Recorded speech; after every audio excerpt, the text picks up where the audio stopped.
आ जाओ अभी रिवाइज करते हैं चैप्टर 18। चैप्टर 18 का नाम क्या है? Sustainable development goals. Sustainable development समझेंगे और गोल्स अलग से। तो सर एसडीजी है, सस्टेनेबल डेवलपमेंट क्या होता है, फिर सस्टेनेबल डेवलपमेंट गोल्स बने।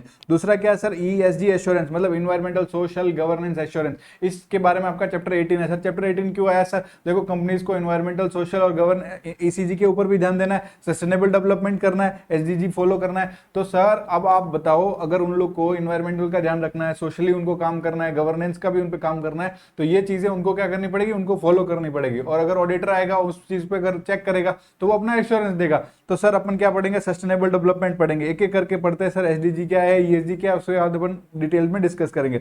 अभी देखो सर, मैं आपको एक बात बता देता हूं, इधर आओ। ये देखो सर, ये क्या कचरे के पहाड़, जो कचरे के पहाड़ बन रहे, क्या वो सस्टेनेबल डेवलपमेंट है? सर ये सब सस्टेनेबल डेवलपमेंट नहीं।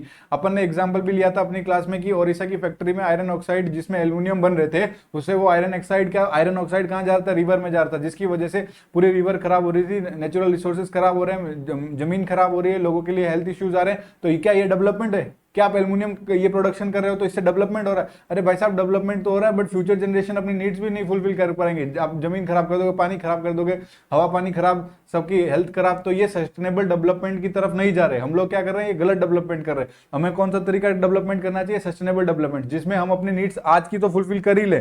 सर सुनो, सस्टेनेबल डेवलपमेंट मतलब ऐसा डेवलपमेंट कि अपन अपनी नीड्स, अपने प्रेजेंट की नीड्स तो फुलफिल कर लें without compromising the needs of the ability of future generation. भैया जो फ्यूचर जनरेशन की नीड है उसके साथ अपने को कॉम्प्रोमाइज नहीं करना, वो भी अपने नीड्स को फुलफिल कर पाए, ऐसा डेवलपमेंट अपने को करना है। ठीक है सर। सस्टेनेबल डेवलपमेंट गोल्स बनाए गए, किसने बनाए? यूएन वालों ने बनाए। सर इधर आओ। ये आपके बुक में क्यों नहीं है सर? हमारी बुक में इसलिए नहीं है क्योंकि ये अपने को रटने नहीं है, सिंपल सी बात है। आपको बस पता होना चाहिए गोल्स बनाए इन्होंने, ठीक है। वैसे बैठ के अपन 17 गोल, ऐसा क्वेश्चन थोड़ी आएगा 17 गोल लिख दो, 5-4 नंबर के क्वेश्चन में नहीं आएगा। तो 17 एसडीजी क्या है सर? इधर देखो 17 एसडीजी क्या है कि पॉवर्टी नहीं होनी चाहिए, zero hunger, good wealth, good health and wellbeing होना चाहिए, क्वालिटी एजुकेशन, जेंडर इक्वलिटी, सबको साफ पानी, क्लीन वाटर और सैनिटाइजेशन, मतलब स्वच्छता को मिले, अफोर्डेबल एंड क्लीन एनर्जी मिले, डिसेंट वर्क हो और इकोनॉमिक ग्रो हो, इंडस्ट्री इनोवेशन होता जाए, अच्छा इंफ्रास्ट्रक्चर हो, भेदभाव नहीं हो, रिड्यूस इनइक्वलिटी, सस्टेनेबल सिटीज बनाए, सस्टेनेबल कम्युनिटीज बनाए, रेस्पॉन्सिबल कंजम्पशन करेंगे, रेस्पॉन्सिबल प्रोडक्शन करेंगे, क्लाइमेट एक्शन लेंगे, जमीन के मतलब जो लाइफ बिलो वाटर, पानी के अंदर जो जिंदगी है, जो लाइफ ऑन लैंड है, वो peace, justice and strong institution और पार्टनरशिप फॉर गोल्स, ऐसे करके आपके 17 सस्टेनेबल डेवलपमेंट गोल है। ये अंग्रेजों ने बनाए, मतलब यूनाइटेड नेशन में, और जो इनके यूनाइटेड नेशंस के मेंबर्स है, तो इन सबको ये सस्टेनेबल डेवलपमेंट गोल को क्या करना है सर? इनको उनसे फॉलो करना है। तो ठीक है सर, ये ठीक है, इन्होंने गोल बनाए, बना दिए, अपने को क्या करना है? अपने को क्या पता होना चाहिए? ये गोल थे, ठीक है। इधर आओ। तो ये सर सस्टेनेबल डेवलपमेंट गोल्स बने। तो सस्टेनेबल डेवलपमेंट जो गोल बने, यूनिवर्सल कॉल फॉर एक्शन है सर, ये यूनिवर्सल है, पूरे सबको इनके ऊपर एक्शन लेना है। क्यों लेना है? क्योंकि उनको पॉवर्टी खत्म करनी है, गरीबी नहीं रहनी चाहिए, प्रोटेक्ट करना है हमारे पृथ्वी को, हमारे प्लानिट को, और इंप्रूव करनी है जिंदगी सर, इंप्रूव करनी है लाइफ और प्रोस्पेक्ट, सब जगह प्रोस्पेक्टस हो, सब जगह खुशहाल हो, सब लोग हो, सब जगह हो, ये इन्होंने लिखा है। फॉलो कर, अगर आप डेवलप्ड कंट्री हो या डेवलपिंग कंट्री हो, आपको ये 17 एसडीजी फॉलो करना है, सिंपल सी बात है। मेरी बात समझ में आ रही है? तो सर अपन क्या पढ़ेंगे? ईएसजी रिपोर्टिंग या सस्टेनेबिलिटी रिपोर्टिंग। तो उसमें 3 पिलर्स है। 3 पिलर्स मतलब सर वो 3 चीज पे डिस्कस करता है। ईएसजी पे डिस्कस करता है, इन्वायरमेंटल सोशल गवर्नेंस। किस चीज पे डिस्कस करता है सर? ईएसजी पे डिस्कस करता है, इन्वायरमेंटल सोशल गवर्नेंस। क्या है? ESG reporting 3 pillars of sustainability है। तो सर इन्वायरमेंट किस पे बात करेगा सर? कॉर्पोरेट क्लाइमेट की पॉलिसीज। भैया कॉर्पोरेट वालों ने क्लाइमेट के लिए क्या क्या पॉलिसीज बनाई है? एनर्जी यूज पर उनकी क्या पॉलिसीज है? ठीक है। वेस्ट का कैसा है? पॉल्यूशन के ऊपर उनका क्या स्टैंड है? नेचुरल रिसोर्सेज पे क्या, जो नेचुरल रिसोर्सेज कंजर्वेशन, मतलब उनको सुरक्षित करने पे, ट्रीटमेंट ऑफ एनिमल्स, मतलब वो एनिमल्स के साथ कैसा उनका ट्रीटमेंट, कैसा वर्ताव है, मतलब कैसे उनको ट्रीट कर रहे हैं। तो सर आप क्या कर रहे हो? ये इन्वायरमेंटल का बात कर रहे हो सर, इन्वायरमेंटल का बात कर रहे हो। तो सर देखो, इन्वायरमेंट में जब बात करते हो इन सारी चीजों पर आपको ध्यान देना पड़ेगा। कौन सी climate policy, energy use, land का यूज कर रहे हो आप, पॉल्यूशन कर रहे हो, नेचुरल रिसोर्सेज को बचाना है, इस पर बात करो, और ट्रीटमेंट ऑफ एनिमल्स पर बात करो। तो ये सिंपल सा बात बोला सर, हमें पता है एनवायरमेंट क्या होता है। उसके बाद में ये बोलता है कि आप नेचुरल रिसोर्सेज एंटिटी ऑब्जर्व करती है। भैया कोई भी रॉ मटेरियल एंटिटी ऑब्जर्व करके फिर ही तो फाइनल प्रोडक्ट बनाएगी। तो सर कोई भी नेचुरल रिसोर्सेज एंटिटी ऑब्जर्व करती है अपने फंक्शनिंग के लिए। वो लाइट, मतलब इलेक्ट्रिसिटी भी कंज्यूम कर सकती है, पानी भी कंज्यूम कर सकती है, और कोल भी कंज्यूम कर सकती है। इन्होंने एग्जाम्पल दिया। तो ये सारी चीजें वो क्या करती है? एंटिटी ऑब्जर्व करती है। तो एक बात बताओ, कोई भी चीज का अगर प्रोसेसिंग हो रहा है एनर्जी का, आप कोई भी एनर्जी यूज करके कोई भी प्रोडक्ट्स या कोई भी सर्विसेज बना रहे हो, तो कुछ ना कुछ तो वेस्ट छोड़ोगे ना सर, कुछ ना कुछ तो वेस्ट बच जाएगा सर, कुछ ना कुछ वेस्ट हो जाएगा। अगर आप रॉ मटेरियल यूज कर रहे हो तो आप क्या उससे कुछ, अगर कोई मशीनरी के साथ आप काम कर रहे हो तो उसका कार्बन एमिशन होगा, ई वेस्ट भी निकलेंगे, वाटर डिस्चार्जेस भी होंगे, तो कुछ ना कुछ वेस्टेज तो हो ही गए होएगा, तो कुछ ना कुछ चीजें वेस्ट होगी। तो जब आप प्रोसेस कर रहे हो इन एनर्जी को प्रोडक्ट्स में, सर्विसेज में, तो ये सर्टेन है कि कुछ वेस्ट बच जाएगा पीछे। तो आपको इस सस्टेनेबिलिटी रिपोर्टिंग में पहला मुद्दा एनवायरमेंट का है। सोशल का नाम लेते ही टाटा दिमाग में आता है यार, जैसे ही टाटा का नाम लेते हैं तो अपन लगता है कि यार क्या रिलेशनशिप है अपना, इस पे ट्रस्ट है, टाटा मतलब ट्रस्ट, इंडिया में टाटा इक्वल्स टू ट्रस्ट, कोई इस पे डाउट नहीं करता। तो सर सोशल के क्या है सर, सोशल में अपन क्या करते हैं, जो एंटिटी का रिलेशनशिप है ना वो एड्रेस करता है रिलेशनशिप, सोशल वाले फैक्टर में हम लोग रिलेशनशिप एड्रेस करते हैं जो एंटिटी का है, और या फिर वो एंटिटी का रिलेशनशिप या फिर रेपुटेशन है जो वो उसके लोगों के साथ या फिर किसी इंस्टीट्यूशन से जो कम्युनिटीज में है उनके साथ वो रिलेशनशिप और वो रेपुटेशन फोस्टर करता है, किसके साथ, पीपल और इंस्टीट्यूशंस के साथ, इन कम्युनिटीज जहां पर आप लोग धंधा करते हो, सिंपल सी बात है, और where you do the business. Further ये क्या इंक्लूड करता है, लेबर के साथ कैसा रिलेशन है वैसा, डाइवर्सिटी पर और इंक्लूजन। एक बात बताओ, इंक्लूजन का एग्जांपल देता हूं, आप अगर कहीं फॉरेन में गए, आपको कुछ खाना है, हल्दीराम दिखा, तो आपको इंक्लूसिव वाली फीलिंग आती है, ऐसा लगता है यार ये अपना मिल गया, ठीक है, बट वहां पर आपके कोई हल्दीराम के ओनर थोड़ी हो, आपको ऐसा क्यों फील होता है, आपको इंक्लूजन होता है क्योंकि ये अपना है। तो ऐसे ही कोई भी जो एंटिटीज है, जो ऑर्गेनाइजेशन है, उनको भी ऐसे ही काम करना चाहिए, उनको ऐसे अपने रिलेशनशिप बनाने चाहिए, ऐसी रेपुटेशन बनाने चाहिए जहां पे सर लोगों को लगे कि अपने इंक्लूजन की भावना है सर, ठीक है। उसके बाद गवर्नेंस।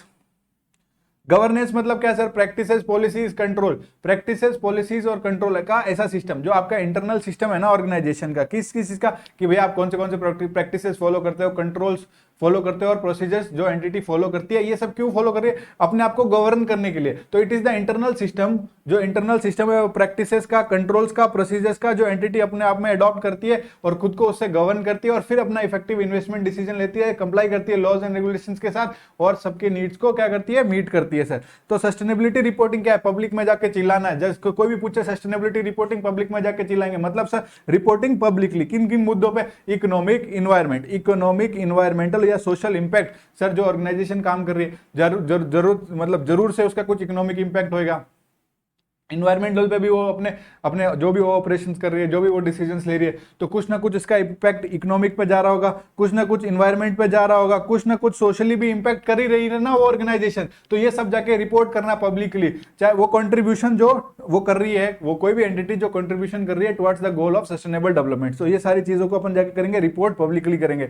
तो सस्टेनेबल रिपोर्टिंग में आप इंफॉर्मेशन प्रोवाइड करती है, कंपनी क्या करती है, इंफॉर्मेशन प्रोवाइड करती है, किसके बारे में सर, देख इंफॉर्मेशन प्रोवाइड करती है किसको सर, जो उसने परफॉर्मेंस किया है, जो उसका परफॉर्मेंस है टू आउटसाइड वर्ल्ड को रेगुलर बेसिस पे स्ट्रक्चर्ड वे में वो क्या करती है, इंफॉर्मेशन प्रोवाइड करती है। ये कंप्रेहेंसिव मैकेनिज्म है। सस्टेनेबिलिटी रिपोर्टिंग क्या है, कंप्रेहेंसिव मैकेनिज्म है, छोटा मोटा नहीं, इसमें बहुत सारी चीजें इंक्लूड है सर, तीनों चीजें इंक्लूड अपन तो पढ़ ही चुके हैं, ठीक है। तो ये इसमें तीनों चीज है। तो कंप्रेहेंसिव मैकेनिज्म है जिसमें आप मेजर भी कर सकते हो और डिस्क्लोज भी कर सकते हो, जो सस्टेनेबिलिटी का डेटा है वो आप क्या करते हो sir, comprehensive mechanism for measuring, जिसे आप मेजर कर रहे हो और डिस्क्लोज कर रहे हो सस्टेनेबिलिटी का डेटा, जिसमें आप परफॉर्मेंस इंडिकेटर और मैनेजमेंट अपना डिस्क्लोज करता है। Very simple. Sustainable reporting very very important. तो सर इसका बेनिफिट तो बताओ सर, सस्टेनेबल रिपोर्टिंग का मैं आपको 3 या 4 जगह जो सर्कल करने बोल रहा हूँ, देखो स्टेक होल्डर्स को भी कुछ मदद मिलेगी और एंटिटीज को भी कुछ मदद मिलेगी, इन्वेस्टर्स को भी कुछ फायदा होगा, और जो है ना B2B कस्टमर से आप आगे हो जाओगे। ये आप 4 सर्कल कर लो। तो सर आप क्या है, expected benefits of sustainability reporting क्या है, अरे ऑर्गेनाइजेशन का परफॉर्मेंस समझ में आएगा लोगों को। सर अगर स्टेक होल्डर्स, अगर सस्टेनेबिलिटी रिपोर्टिंग है तो ऑर्गेनाइजेशन का परफॉर्मेंस समझ में आएगा ना, बात सिंपल। एंटिटीज कहां पे फोकस करेगी, लॉन्ग टर्म वैल्यू क्रिएशंस पर। सुनो सर, इन्वायरमेंटल सोशल गवर्नेंस में कुछ इश्यू है, तो वो अब क्या करेगी, अगर एंटिटीज क्या करेगी, लॉन्ग टर्म वैल्यू क्रिएशन पर फोकस करेगी। कैसे फोकस करेगी, अब सर उसका मुद्दा छोटा सा नहीं है, अब वो एनवायरमेंटल को भी इंक्लूड कर रही है। तो उसका देखो, अगर वो एनवायरमेंट के बारे में कंसिडर है, सोशल के बारे में कंसिडर है, सोशल मतलब वो अपने रेपुटेशन के बारे में, अपने रिलेशनशिप के बारे में कंसिडरेट है, गवर्नेंस पर अपना वो ध्यान दे रही है, तो सर इन सब से तो आप देखो, अगर इतना ये ध्यान दे रही है तो इसको अपना ब्रांड बनाना है, अपना लॉन्ग टर्म वैल्यू क्रिएट करना है, सिंपल सी बात है ना। इन्वेस्टर्स, अब सर तो देखो इन्वेस्टर्स को भी अगर अपने इन्वेस्टमेंट डिसीजन लेने हैं तो वो भी ESG performance, environmental social governance performance को भी देखेंगे और उससे अपना इन्वेस्टमेंट डिसीजन ले सकेंगे सर। क्योंकि देखो आजकल इन्वेस्टर्स क्या मांग रहे हैं, इन्वेस्टर्स को रिकॉग्नाइज हो गया कि भैया ये इन्वायरमेंटल सोशल गवर्नेंस इश्यूज को आप ऐसे अवॉइड नहीं कर सकते। अगर आप ऐसे अवॉइड कर सकते हो, आपके फाइनेंशियल स्टेटमेंट में तो प्रॉफिट दिख रहा है, करोड़ों का टर्नओवर दिख रहा है, बट अगर वो इन्वायरमेंटल लॉज से, इन्वायरमेंटल की चीजों पर सोसाइटी में अगर उसका नाम खराब हो रहा है तो वो आज नहीं तो कल बंद हो जाएगी, तो आपका प्रॉफिट का धरा रह जाएगा ना, वो तो एक दिन में गायब हो जाता है, क्या टेंशन है उसका। तो आपका क्या करना पड़ेगा, environmental social and governance assurance पर भी आपको ध्यान देना पड़ेगा, ठीक है। उसके बाद में आप देखो सर, उसके बाद में आपका क्या है, इन्वेस्टिंग। अगर आप इन्वेस्ट करते हो सर, इन्वेस्ट किस में करते हो, social governance, social environmental issues पर आप क्या कर रहे हो, इन्वेस्ट कर रहे हो। तो जब आप इन्वेस्ट कर रहे हो इन सोशल इन्वायरमेंटल इश्यूज, तो आपका बिजनेस कंटिन्यूटी मतलब बिजनेस चलेगा। ये चीज ही बस इंप्रूव नहीं होगा, आप अपने कॉम्पिटिटर से, जो आपके B2B कस्टमर्स है, तो आप अपने उनमें आपका क्या हो जाएगा सर, बेटर पोजीशन हो जाएगा। Put them in a better position with their B2B customers, आप अपने B2B कस्टमर्स में और थोड़ा आगे आ जाओगे, आपका पोजीशन आगे हो जाएगा। ठीक है सर, ये हो गया अपना expected benefit of sustainable reporting. ठीक है सर, अब आप देखो ग्लोबल ट्रेंड्स क्या है सस्टेनेबल रिपोर्टिंग पे, इस पे आते हैं।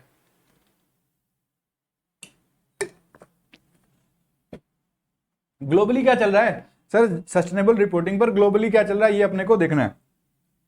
तो देखो सर, मैंडेटरी रिपोर्टिंग रिक्वायरमेंट है। किन किन लोगों के लिए मैंडेटरी रिपोर्टिंग रिक्वायरमेंट, कोई पब्लिक सेक्टर कंपनीज है उसको मैंडेटरी रिपोर्ट करना पड़ेगा सस्टेनेबल रिपोर्टिंग पर। सर सस्टेनेबल रिपोर्टिंग क्या है सर, अपन बताते बार पे जाके चिल्लाएंगे, reporting publicly on economic, environmental और सोशल इंपैक्ट जो ऑर्गेनाइजेशन कर रही है और towards the goal of sustainable development में उसका क्या कंट्रीब्यूशन है, यही सस्टेनेबल रिपोर्टिंग है। ऐसे का ऐसे लिख के आना, 4 नंबर का क्वेश्चन आता है। सर अब आप बताओ मेरे को, ग्लोबल ट्रेंड में मैंडेटरी रिपोर्टिंग रिक्वायरमेंट है, मैंडेटरी रिपोर्टिंग रिक्वायरमेंट किस पे, सस्टेनेबल रिपोर्टिंग पे। तो सर अगर आप यहां पे देखोगे तो जो कंपनीज है, पब्लिक सेक्टर कंपनीज है, गवर्नमेंट रन कंपनीज है, उनको मैंडेटरी इस चीज को कंप्लाई करना पड़ेगा। कंप्लाई मतलब उनको सस्टेनेबल रिपोर्टिंग करनी पड़ेगी। ठीक है मेरे दोस्तों, जो लार्ज कॉर्पोरेशन है, जो मल्टीनेशनल बिजनेस कॉन्ग्लोमरेट, बड़े बड़े ग्रुप्स है, उनको भी कंप्लाई करना पड़ेगा। लिस्टेड पे तो सब अप्लाई होता है, यहाँ पे भी अप्लाई होगा। क्या दिक्कत, कोई दिक्कत नहीं सर, थोड़ा खुश होकर पढ़ो सर। उसके बाद में सर क्या है, कौन से ट्रेंड्स है सर, कौन से ट्रेंड्स है चल रहे हैं जो सस्टेनेबल रिपोर्टिंग पे। एक GRI है, ग्लोबल रिपोर्टिंग इनिशिएटिव है सर। उसके बाद में CDP है, कार्बन डिस्क्लोजर प्रोजेक्ट है, और क्या है सर, IIRC मतलब इंटरनेशनल इंटीग्रेटेड रिपोर्टिंग फ्रेमवर्क। अब मेरी बात सुनो सर, इसको कैसे याद रखना अपने को, आप बोलना ग्लोबल रिपोर्टिंग मतलब आप कैसे याद रख लोगे, दो तो आपको ऐसे याद रहेंगे, GRI और CDP। ग्लोबल रिपोर्टिंग इनिशिएटिव चल रहा है सर मार्केट में आजकल। जब बात करते हैं ग्लोबली क्या चल रहा है सस्टेनेबल रिपोर्टिंग पे, दूसरा क्या चल रहा है sir, CDP, carbon disclosure requirement. तो जब ग्लोबल रिपोर्टिंग इनिशिएटिव और कार्बन डिस्क्लोजर प्रोजेक्ट, तो सर ये दोनों क्या इंटरनेशनल है और इंटीग्रेटेड, एक दूसरे के साथ इंटीग्रेटेड है। तो इंटरनेशनल है, इंटीग्रेटेड है, और पढ़ तो रिपोर्टिंग फ्रेमवर्क की रहे ना तीनों। तो सर अभी तक देखो, एक हो गया ग्लोबल रिपोर्टिंग इनिशिएटिव GRI, दूसरा हो गया CDP। देखो मेरे साथ पढ़ोगे सब याद हो जाएगा, कसम से बोल रहा हूँ, ध्यान से इसको ऐसे का ऐसे ही पढ़ो और मेरे बाद में रिवाइज कर लेना, फिर आप नहीं भूलोगे। ठीक है, ग्लोबल रिपोर्टिंग इनिशिएटिव, बस स्पीड को थोड़ा मैच करना होगा, वो तो देखो करना पड़ेगा, क्योंकि ये रिविजन लेक्चर्स में इसीलिए रिकॉर्ड कर रहा हूँ कि आपको एग्जाम के टाइम में आपके पास इतना ही टाइम होगा, इसी टाइम में आपको कवर करना पड़ेगा। ठीक है, डिटेल में रिविजन लेक्चर थोड़ी होता है। तो अब सर सुनो, GRI ग्लोबल रिपोर्टिंग इनिशिएटिव क्या है, global reporting initiative, CDP carbon disclosure project, और ये क्या है, इंटरनेशनल है, इंटीग्रेटेड है और रिपोर्टिंग फ्रेमवर्क है। ये देख लो आपका तीसरा फ्रेमवर्क ऐसे फ्री में कवर हो गया मेरी तरफ से। तो सर आप जब GRI की बात कर रहे हो तो उसमें क्या करना पड़ता है, अरे करना क्या पड़ता है, वही करना पड़ता है जो सस्टेनेबल रिपोर्टिंग में करना पड़ता है। क्या करेंगे, रिपोर्ट करेंगे इकोनॉमिक, इन्वायरमेंटल और सोशल इंपैक्ट पे। ये रिपोर्ट सबको सारे स्टेक होल्डर्स को जाएगी क्या सर, ये एड्रेस होगी सारे के सारे स्टेक होल्डर्स को। कितनी सर, क्या कौन सी बड़ी बात बोल दी मैंने, कोई बड़ी बात नहीं बोली। मोस्ट ऐसा फ्रेमवर्क है जो वाइडली यूज हो रहा है, most widely use framework in the world, जो वर्ल्ड का 93%, पूरा वर्ल्ड, उसमें से 93% जो अपन वर्ल्ड का पोर्शन है उसमें से 93% निकालो, पूरा 100% नहीं, 93% ऑफ द वर्ल्ड, उसमें से जो लार्जेस्ट 250 कॉर्पोरेशन हो गए वो रिपोर्ट करेंगे सस्टेनेबिलिटी परफॉर्मेंस पे। वो क्या करते हैं, वो रिपोर्ट करते हैं ऑन देयर सस्टेनेबिलिटी परफॉर्मेंस, किसके through, GRI global reporting initiative के थ्रू करते हैं। ये 100 से ज्यादा देशों में यूज हो रहा है सर, और किस चीज के लिए, जब उनको रिपोर्ट करना हो सस्टेनेबिलिटी पर।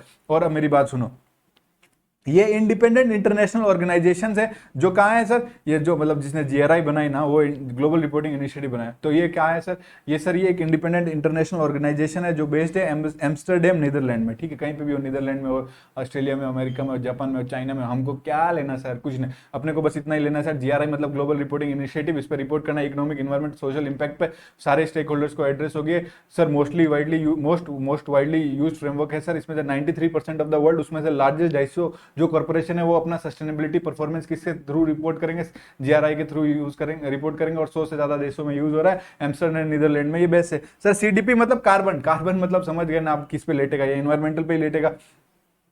तो आपको कैप्चर करना है इन्वायरमेंटल परफॉर्मेंस का डेटा जो रिलेटेड है ग्रीन हाउस गैस इमिशन से, जैसे कि मीथेन, जैसे कि कार्बन डाइऑक्साइड जो इन्वायरमेंटल में रिलीज हो रहा है, वाटर, पानी, और उसके बाद फॉरेस्ट और सप्लाई चेन, इन सब पे ये डिस्कस करेगा। तो ये कैप्चर करता है environmental performance data which is related to green house gas emission, water, forest और सप्लाई चेन के बारे में। Major details required to be reported, इसमें क्या रिपोर्ट होगा, क्लाइमेट चेंज का रिपोर्ट होगा, फॉरेस्ट के बारे में, पानी की जो कमी है मतलब वाटर सिक्योरिटी, पानी पे जो सुरक्षा नहीं है, खराब किया जा रहा है, तो ये सारी चीजों पे आपको क्लाइमेट चेंज, फॉरेस्ट और वाटर सिक्योरिटी पे रिपोर्ट करना है। ये रिपोर्ट भी सारे के सारे इन्वेस्टर्स, बायर्स और अदर स्टेक होल्डर्स, मतलब सारे स्टेक होल्डर्स के पास चली गई ना। इनको इन्वेस्टर और बायर से अलग से प्यार था तो इन्होंने लिख दिया, ऊपर था कि ऑल स्टेक होल्डर्स को करेंगे, कोई दिक्कत नहीं। इंटरनेशनल रिपोर्टिंग फ्रेमवर्क क्या है sir, international integrated reporting framework है। इसमें क्या है सर, इसमें कुछ नहीं है, कुछ प्रिंसिपल्स बनाए गए sir, established guiding principle, sir इसमें कुछ गाइडिंग प्रिंसिपल्स है और कंटेंट एलिमेंट्स है in order to allow companies to produce integrated report. जब इंटीग्रेटेड रिपोर्ट बनाने तो कुछ प्रिंसिपल्स और कुछ एलिमेंट्स दिए गए हैं सर, क्या दिए, established guiding principles and elements in order to allow companies जो प्रोड्यूस करेंगे इंटीग्रेटेड रिपोर्ट। अब मेरी बात सुनो सर, कॉल बीच में आता है ना डिस्टर्ब करने के लिए। इंटरनेशनल इंटीग्रेटेड रिपोर्टिंग फ्रेमवर्क है, तो कुछ प्रिंसिपल्स दिए गए, कुछ एलिमेंट्स दिए गए जो आप यूज करके आपको बनानी है इंटीग्रेटेड रिपोर्ट, ठीक है, कोई टेंशन नहीं है। तो सर इस रिपोर्ट में क्या चीजें होगी सर, ऑर्गेनाइजेशन का ओवरव्यू देंगे कि ये ऑर्गेनाइजेशन है, इसका ओवरव्यू दे दिया, गवर्नेंस स्ट्रक्चर क्या है उसके बारे में बताएंगे, अपना बिजनेस का मॉडल क्या है, रिस्क अपॉर्चुनिटी और अपनी रणनीति मतलब अपनी स्ट्रेटेजी बताएंगे, ठीक है। तो सर ये अपने क्या क्या ग्लोबल ट्रेंड्स है जो सस्टेनेबल रिपोर्टिंग में करेंगे। सर आपको 6 C's बताने इंटीग्रेटेड रिपोर्टिंग के, 6 C बताने इंटीग्रेटेड रिपोर्टिंग में। तो सर अपन नेचुरल को कन्वर्ट करेंगे मैन्युफैक्चर्ड में, क्या करेंगे, नेचुरल कैपिटल को आपको 6 कैपिटल बताते हैं जो 6 C होता है, जो 6 C मतलब आपको 6 C मतलब 6 कैपिटल ऑफ इंटीग्रेटेड रिपोर्टिंग बताना है, जिसके में अपन नेचुरल को मैन्युफैक्चर्ड में कन्वर्ट करेंगे। सर जब नेचुरल को मैन्युफैक्चर्ड में कन्वर्ट करेंगे तो अपने को FIS फिश की जरूरत पड़ेगी, किसकी जरूरत पड़ेगी, फिश की जरूरत पड़ेगी। इधर आ जाओ, इधर आ जाओ, नेचुरल लिख लेना भाई लोग, मेमोरी टेक्निक, बार बार मैं नहीं बोलने वाला। नेचुरल को जब मैन्युफैक्चर्ड में कन्वर्ट करना है तो आपको फिश की जरूरत पड़ेगी, फिश मतलब फाइनेंस कैपिटल की जरूरत पड़ेगी। सर आई मतलब इंटेलेक्चुअल कैपिटल की जरूरत पड़ेगी, एस मतलब सोशल कैपिटल की जरूरत पड़ेगी, एच मतलब ह्यूमन कैपिटल की जरूरत पड़ेगी। नेचुरल मैन्युफैक्चर्ड, ये तो अपना ऐसे नेचुरल को मैन्युफैक्चर में कन्वर्ट करने के लिए आपको फिश चाहिए, फाइनेंशियल, इंटेलेक्चुअल, सोशल, ह्यूमन, याद कर लेना भाई। ये है अपना 6 C मतलब 6 कैपिटल किसकी सर, इंटीग्रेटेड रिपोर्टिंग की। फाइनेंस कैपिटल किस पे बात करेगी, अरे पूल ऑफ फंड जो ऑर्गेनाइजेशन के पास है, pool of fund that is available to the organisation for use in production of goods, जिससे वो गुड्स प्रोड्यूस करेगा या फिर सर्विस देगा, प्रोविजन ऑफ सर्विस। तो जो पैसा है, और पैसा कहां से आता है, फाइनेंसिंग से आता है, जैसे डेब्ट फाइनेंसिंग करा लो, इक्विटी करा लो, ग्रांट भी आ सकता है सर, अगर ग्रांट गवर्नमेंट ने दिया है या फिर कहीं से भी मिला है, और जनरेटेड थ्रू ऑपरेशन या इन्वेस्टमेंट, या फिर आपने जो ऑपरेशन किए या फिर आपका कोई इन्वेस्टमेंट था उसके अंदर आपको मिल गया। ऑपरेशन मतलब जो आपका काम काज है, ऑपरेटिंग रेवेन्यू, इनसे पैसा है, ये फाइनेंस कैपिटल हो गया। तो सर ये फाइनेंस कैपिटल अपना कंप्लीट। मैन्युफैक्चर्ड कैपिटल क्या होता है, मैंने बोला था सर आपको एप्पल है पर आपको एप्पल जूस चाहिए, तो वो एप्पल जूस किस में बनेगा, मिक्सर में बनेगा या जूसर में बनेगा, जो मशीन है तो वो मशीन को क्या बोलेंगे, वो मैन्युफैक्चर्ड कैपिटल है सर, वो क्या है, मैन्युफैक्चर्ड कैपिटल है। अगर आपको एप्पल जूस चाहिए तो आपको क्या चाहिए, जूसर चाहिए, जो मशीन चाहिए, तो वो मशीन किसने बनाई है, इंसानों ने बनाई है ना। तो सर ये ह्यूमन क्रिएटेड प्रोडक्शन ओरिएंटेड, जो आपको प्रोडक्शन करना है उसके लिए प्रोडक्शन ओरिएंटेड इक्विपमेंट्स और टूल्स के बारे में बात करता है। क्या कौन बात करता है सर, मैन्युफैक्चर्ड कैपिटल। ये अवेलेबल है ऑर्गेनाइजेशन को जो यूज करेंगे इन प्रोडक्शन गुड्स बनाने के लिए या फिर कोई सर्विस देने के लिए यूज करेंगे। बिल्डिंग इक्विपमेंट और इंफ्रास्ट्रक्चर ये भी इसमें इंक्लूड है। नेचुरल कैपिटल मतलब क्या, raw material input to production. अगर आप प्रोडक्शन करना है तो ये आपका इनपुट है, इससे आप क्या करोगे, प्रोडक्शन ऑफ गुड्स या सर्विसेज मतलब प्रोविजन ऑफ सर्विसेज। ये ऑर्गेनाइजेशन के एक्टिविटीज को इंपैक्ट करेगा, मतलब an organisation activities also impact natural capital को इंपैक्ट करेगा। सर इसमें नेचुरल कैपिटल में क्या क्या इंक्लूड होता है, पानी सर, जमीन sir, mineral sir, forest sir, और इकोसिस्टम सर, बायोडाइवर्सिटी सर, ये सारी चीजें इसमें नेचुरल कैपिटल में इंक्लूड होती है। Nothing very serious, nothing very tough. Human capital इंसान, पीपल के स्किल, पीपल के एक्सपीरियंस, उनकी कैपेसिटी और मोटिवेशन की वो बार बार इनोवेट करें, यही है ह्यूमन कैपिटल। क्या है सर, पीपल्स की स्किल्स, लोगों का एक्सपीरियंस, उनकी कैपेसिटी और उनका मोटिवेशन की वो इनोवेट करते जाएं, उनकी लॉयल्टीज और मोटिवेशन, जिससे वो इंप्रूव करे प्रोसेस को, गुड्स को और सर्विसेज को। क्या करे सर, वो इंप्रूव करे प्रोसेस में, गुड्स में, और क्या करें, सर्विसेज में। अगला वाला छोड़ दो, कोई दिक्कत नहीं। Ability to understand and implement organisation strategy, तो आपका ह्यूमन कैपिटल ऐसा होना चाहिए जो समझ सके, क्या समझ सके, ऑर्गेनाइजेशन की स्ट्रेटेजी और उसको इंप्लीमेंट कर सके। उसके बाद में अलाइनमेंट, अलाइनमेंट किसके साथ होना चाहिए, ह्यूमन कैपिटल का अलाइनमेंट और किसके साथ होना चाहिए, जो ऑर्गेनाइजेशन का गवर्नेंस फ्रेमवर्क है, जिससे ऑर्गेनाइजेशन चलता है, गवर्न होता है, ठीक है, और एथिकल वैल्यूज है। तो ह्यूमन कैपिटल उस ऑर्गेनाइजेशन के गवर्नेंस है और जो एथिकल वैल्यूज है उसके साथ अलाइन होना चाहिए और उसको सपोर्ट करना चाहिए, and support of organisation governance framework and ethical values. तो सोशल कैपिटल मैंने आपको बताया था, सोशल नाम लेते ही टाटा, रेपुटेशन क्या इज्जत,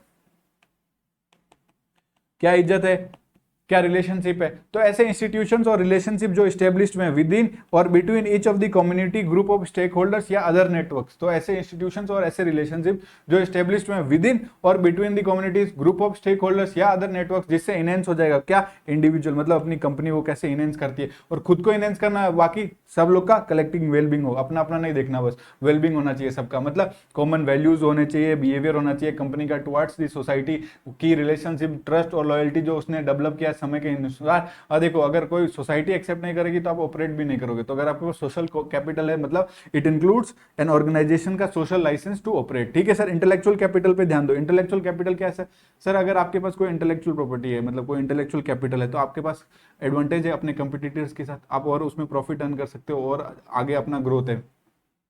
मार्केट में तो बहुत सारे ब्रांड है, सब अपना गुड सेल कर रहे हैं, पर किन्हीं के पास कुछ अलग है, बीट ह्यूमन रिलेशनशिप, बीट कोई मतलब बीट उनका ह्यूमन रिसोर्सेज ऐसा है, या फिर कोई एक्सटर्नल रिलेशनशिप बनाए हुए हैं उन्होंने, या फिर कुछ इनोवेशंस कर रखे हैं उन्होंने, तो मतलब उनके पास कुछ अपना अलग है भाई साहब, सिंपल सी बात है, इनोवेशन कर रखा है उन्होंने, ऐसे उनके एक्सटर्नल रिलेशनशिप है, किसी फॉरेन वाले उसके साथ टाइप है, ठीक है, या फिर ह्यूमन रिसोर्सेज जो इसकी जो लेबर से जो इनका ह्यूमन रिसोर्सेज है बहुत अलग है। तो ये क्या है, ये डिटरमाइन करता है ऑर्गेनाइजेशन का फ्यूचर अर्निंग पोटेंशियल, और ये किससे लिंक है, between investment, innovation, human resources and external relationship, जो डिटरमाइन करता है ऑर्गेनाइजेशन को कंपेटिटिव एडवांटेज क्या मिलेगा, अपने कंपटीटर से उनको एडवांटेज क्या मिलेगा। ये आपका चार्ट का पेज, ये जो पेज 1 का ये जो चार्ट में सारे जो है अपन कवर कर चुके हैं, ठीक है।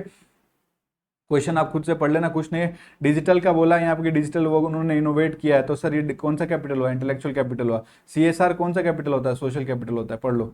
सर अब ग्लोबली क्या चल रहा है, ग्लोबली क्या चल रहा है, यूएस में और यूके में क्या चल रहा है। तो सर ग्लोबली सर देखो, अगर यूएस सिक्योरिटी एक्सचेंज कमीशन है, यूएस सिक्योरिटी एक्सचेंज कमीशन अपना सेबी है, उनका यूएस वाले हैं, तो वो लोग क्या करेंगे सर, उन्होंने प्रपोज किया कि क्लाइमेट रिलेटेड जो रिस्क है वो डिस्क्लोज करो, और ये किसको रिक्वायरमेंट अप्लीकेबल कर दी, जो पब्लिकली ट्रेडेड कंपनीज है, कौन सी कंपनीज ट्रेडेड होती है, जो लिस्टेड है वही ट्रेडिंग होती है ना उनकी, तो पब्लिकली ट्रेडेड कंपनीज है उन पर ही अप्लाई कर दिया, उनको क्या कर दिया, क्लाइमेट रिस्क का डिस्क्लोजर करना पड़ेगा। तो जब वो अपनी फाइलिंग करते हैं, जो SEC मतलब अपने इंडिया में से भी होता है, इनका यूएस का सिक्योरिटी एक्सचेंज कमीशन है, तो जब वो SEC फाइल करते हैं तो उनको क्या करना पड़ेगा, डिस्कस करना पड़ेगा फाइनेंशियली मटेरियल जो क्लाइमेट रिलेटेड रिस्क है उनको डिस्कस करना पड़ेगा। रिपोर्टिंग में क्या बताएंगे सर, ये यूएस वाले ये बताएंगे कि उनका कंपनी का जो क्लाइमेट रिस्क मैनेजमेंट प्रोसेस है, कैसे इनका जो मैनेजमेंट, भैया क्लाइमेट है, क्लाइमेट रिस्क है, तो क्लाइमेट रिलेटेड जो भी रिस्क है उससे आप कैसे मैनेज करते हो, आपका प्रोसेस बताओ, मैनेजमेंट प्रोसेस बताओ। आपने ये जो रिस्क आइडेंटिफाई किया है वो कैसे आपके फाइनेंशियल परफॉर्मेंस को इंपैक्ट करेगा ये बताओ। आप इन रिस्क को कैसे मैनेज और मिटिगेट करते हो, ठीक है। कोई सिनेरियो एनालिसिस है, मतलब आपने कोई सिनेरियो एनालिसिस किया, इस चीज जो आपके रिस्क है उसको आपने अच्छे से एनालाइज किया, आपके ट्रांजिशन प्लान क्या है कि इसको कम कर सके, इस रिस्क को अवॉइड कर सके, और अपने क्लाइमेट गोल भी बताओ। ये सारी रिपोर्टिंग में इंक्लूड होगा, कोई दिक्कत नहीं, बहुत सिंपल है सर आपको यूएस सिक्योरिटी एक्सचेंज ने सीधा सीधा बोल दिया आपको क्लाइमेट रिलेटेड डिस्क्लोजर रिक्वायरमेंट भी आपसे होंगे, और आपको ये सारी डिस्क्लोजर्स करने पड़ेंगे जो पब्लिकली ट्रेडेड कंपनीज है। जब आप SEC फाइलिंग करो, मतलब SEC सिक्योरिटी एक्सचेंज कमीशन में फाइलिंग करो, तो आपको बताने पड़ेंगे क्या, क्लाइमेट रिलेटेड रिस्क जो फाइनेंशियली मटेरियल है। रिपोर्टिंग में आपको क्लाइमेट रिस्क मैनेजमेंट प्रोसेस बताना पड़ेगा जो कंपनी ने अडॉप्ट कर रखा है, इससे कैसे ये जो रिस्क आइडेंटिफाई किया वो कैसे आपको फाइनेंशियली इंपैक्ट करता है, कैसे आप इन रिस्क से मैनेज करते हो, मिटिगेट करते हो, कोई सिनेरियो एनालिसिस किया, कोई ट्रांजिशन प्लान किया, या फिर क्लाइमेट गोल है वो बताओ। यूके यूनाइटेड किंगडम, सर ये यूके के इन्होंने भी क्या गया, यूके ने अपने ESG डिस्क्लोजर्स बनाए, जो इनको भी कंपनीज एक्ट 2006 अप्लाई होता है, जिसमें रिक्वायरमेंट है एनुअल रिपोर्टिंग करेंगे। ये किस पे रिपोर्टिंग करेंगे, एनवायरमेंटल सोशल गवर्नेंस डिस्क्लोजर्स पर करेंगे। तो सर ये किन किन को अप्लाई होगा, जो लिस्टेड है आ जाओ, जो एक्सीड करता है ये, मतलब देखो ये अगर लिस्टेड है तो तुम पर लग जाएगा यूके ESG डिस्क्लोजर्स, और आपको उसके हिसाब से अपने सस्टेनेबल रिपोर्टिंग करनी पड़ेगी। तो सर अगर कोई 15 मिलियन पाउंड का टर्नओवर एक्सीड करता है, ये देखो आगे पाउंड भी है, ठीक है, उसके बाद इधर देखो जूम करके 15 मिलियन का है सर इसका एनुअल टर्नओवर है, या फिर वो सर मोर देन 500 एम्प्लॉइज है, मतलब 500 से ज्यादा अगर उसका टर्नओवर चला गया, 500 मिलियन पाउंड से ज्यादा टर्नओवर चला गया, 500 से ज्यादा एम्प्लॉय चला गया, लिस्टेड हो गया, तो उसके ऊपर ये अप्लाई हो जाएगा। तो इसमें क्या करेंगे वो लोग डिस्कस करेंगे एसपीडी सर, स्ट्रेटेजी, प्रोसेस और ड्यू डिलीजेंस। कौन से मैटर पर सर? दो मैटर, तो इन्वायरमेंट और सोशल, और गवर्नेंस नहीं है इसमें। कंपनी इंप्लॉय लिख दिया और रेस्पेक्ट फॉर ह्यूमन राइट लिख दिया, कंपनी इंप्लॉय और रेस्पेक्ट फॉर ह्यूमन राइट। तो सर अपना आईसीआई भी कुछ किया क्या सस्टेनेबल रिपोर्टिंग पे? हाँ सर, सस्टेनेबल रिपोर्टिंग के आगे लगा दिया एस, जो स्टैंडर्ड बनाएंगे। तो सर सस्टेनेबल रिपोर्टिंग स्टैंडर्ड्स बन रहे हैं, और उसके बाद में बोर्ड, अब सर स्टैंडर्ड तो बना दिया है, तो ये सब स्टैंडर्ड बनाएगा कौन? उसके लिए बोर्ड बनाएगा। तो sir sustainable reporting standard board बनाए। सर पैसे कहां से आएंगे? सर्टिफिकेशन कोर्स बना दो, पैसे लेंगे अपन। तो सर आईसीआई ने कंस्टिट्यूट किया क्या? सस्टेनेबिलिटी रिपोर्टिंग स्टैंडर्ड बोर्ड बनाया, और वो लोग अप्रोप्रिएट मेजर्स लेंगे जिससे वो इंक्रीज करेंगे। क्या इंक्रीज करेंगे सर? अवेयरनेस, लोगों को बताएंगे और इंप्लीमेंट करेंगे ऐसे मेजर्स जिसके, जो किस चीज पे बात करते हैं? टुवर्ड्स रेस्पॉन्सिबल बिजनेस कंडक्ट पर बात करते हैं। Very simple. आईसीआई ने एक सर्टिफिकेट कोर्स भी चालू कर दिया सस्टेनेबल डेवलपमेंट गोल पर, बिजनेस रेस्पॉन्सिबिलिटी पर और इंटीग्रेटेड रिपोर्टिंग पर। ठीक है, इससे क्या होगा सर? इससे आएंगे पैसे। ठीक है, तो अब सर बीआरएसआर, बिजनेस रेस्पॉन्सिबिलिटी और सस्टेनेबिलिटी रिपोर्टिंग करनी पड़ेगी हम लोग को। सर ये किन लोगों को करनी पड़ती है सर अपने इंडिया में? इधर आओ। सेबी ने क्या बोला है कि जो start currently with top 1000 listed entities है, आप लोग आ जाओ, आप लोग को कंप्लाई करना पड़ेगा बीआरएसआर से, मतलब business responsibility and sustainability reporting आप लोग को करनी पड़ेगी 2022-23 से। 21-22 तक तो वॉलंटरी था और 22-23 से कंपलसरी मैंडेटरी हो गया। किन के लिए? टॉप 1000 लिस्टेड एंटिटी जो है अपने कंट्री की, वो सेबी ने उसको बोला कि तुम रिपोर्ट करोगे किस पर? बीआरएसआर पे। तो सर इसको 3 सेक्शन में बांट दिया, ए, बी और सी। क्या? सेक्शन ए, सेक्शन बी और सेक्शन सी। सेक्शन ए में क्या बताएंगे? वो लिस्टेड कंपनीज, ये डिटेल्स बताएंगे, उस लिस्टेड कंपनी की डिटेल्स बताएंगे। सर जनरल डिस्क्लोजर करेंगे, अपने उसकी लिस्टेड कंपनी की डिटेल्स दे देंगे, उसका सीआईएन नंबर दे देंगे, नाम दे देंगे, एड्रेस दे देंगे, पता दे देंगे, प्रोडक्ट्स क्या क्या वो करती है, कौन से सर्विसेज वो करती है। अपन ने टाटा पावर का पढ़ा था पूरा क्लास में, अपने को समझ में आया था। Product, services, operation, employ related information है वो दे देंगे, रिलेशनशिप जो होल्डिंग के साथ, सब्सिडरी के साथ, एसोसिएट के साथ है, ये सारी जनरल डिस्क्लोजर से दे देंगे। दूसरा अपने को बताना है मैनेजमेंट का प्रोसेस और disclosures, management process and disclosures. तो इसमें कुछ क्वेश्चन होंगे और वो क्वेश्चन दो चीज में डिवाइड होंगे। तो पॉलिसी एंड मैनेजमेंट प्रोसेस, क्या? पॉलिसी एंड मैनेजमेंट प्रोसेस, और दूसरा होगा governance and leadership and oversight. एक पॉलिसी मैनेजमेंट प्रोसेस पे क्वेश्चंस होंगे, और भैया वो पॉलिसी आपने फॉलो की ना, क्या वो पॉलिसी अप्रूव्ड है? गवर्नेंस, लीडरशिप, ओवरसाइट में मतलब ये क्या, इस पे ऑडिट कमेटी इसने रिव्यू किया, तो वो गवर्नेंस की बात, कौन कौन इस पे ओवरसाइट करता है, कौन लीडरशिप देखती है, तो इसके रिलेटेड क्वेश्चन होंगे जो उनको डिस्क्लोज करने पड़ेंगे सस्टेनेबिलिटी रिपोर्टिंग में। ठीक है, ये हो गया मैनेजमेंट प्रोसेस एंड डिस्क्लोजर्स। अब मैंने आपको बताया था कि भैया इसमें प्रिंसिपल्स है, कितने प्रिंसिपल्स है सर? 9 प्रिंसिपल अपन ने पढ़े भी हैं, तो ये सारे 9 प्रिंसिपल्स है, ये 9 प्रिंसिपल्स आप पर अप्लाई होते हैं सर। ठीक है, तो जब ये 9 प्रिंसिपल्स आप पे अप्लाई होते हैं, आप तो आपको इनको फॉलो करना होता है, तो कंपनी को रिपोर्ट करना पड़ता है सर, क्या? अपॉन की परफॉर्मेंस इंडिकेटर। उनका की परफॉर्मेंस इंडिकेटर क्या? इन अलाइनमेंट विथ 9 प्रिंसिपल्स, जो 9 प्रिंसिपल्स अपन ने पढ़े, इसलिए सेक्शन सी में इसका नाम दे दिया प्रिंसिपल वाइज। जो ये 9 प्रिंसिपल है कि भैया एथिक्स, ट्रांसपेरेंसी, अकाउंटेबिलिटी होनी चाहिए, safe and sustainable goods and services होना चाहिए, प्रमोट करेंगे वेलबींग ऑफ द एम्प्लॉइज। उसके बाद में सर, उसके बाद में अपन ने क्या पढ़ा कि रेस्पेक्ट करना है स्टेक होल्डर का इंटरेस्ट, ये सारी चीजें का ज्ञान दिया है ना, वो अपन बाद में पढ़ेंगे ज्ञान, पर ये सारे प्रिंसिपल दिए। इन प्रिंसिपल वाइज अपने को अपना परफॉर्मेंस डिस्क्लोज करना है, इन प्रिंसिपल वाइज ही अपने परफॉर्मेंस अपने को डिस्क्लोज करना है। ठीक है, बहुत सिंपल।